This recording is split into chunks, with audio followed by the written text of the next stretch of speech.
Have you ever caught yourself smiling while everything inside you was screaming? Have you ever pretended to be okay to avoid bothering others, to not weigh down the atmosphere? This daily performance, this disconnection between what you feel and what you show, is not just a matter of politeness or civility. It is survival. And according to John Bradshaw, it is the most evident symptom of something much deeper: the false self created to cover up toxic shame. Bradshaw defines toxic shame as a pathological transformation of a natural emotion into a state of being. It is no longer just a feeling that appears at specific moments, like when you make a mistake. It becomes the lens through which you see yourself all the time. You do not feel shame. You are shameful. This distorted, internalized, and constant perception generates a collapse of identity. And the result is devastating. You need to stop being yourself to continue existing.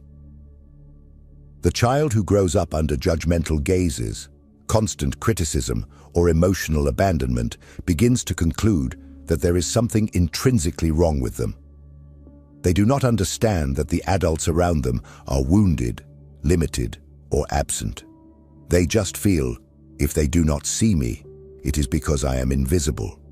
If they reject me, it is because I am rejectable. And thus begins the construction of an internal prison.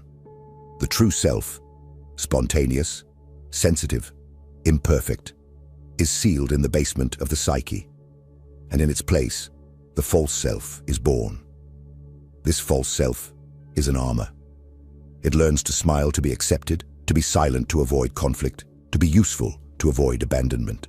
It molds itself to the expectations of the environment like a psychic chameleon, ready to erase any trace of authenticity that might be considered too much, too sensitive, too emotional, too bold.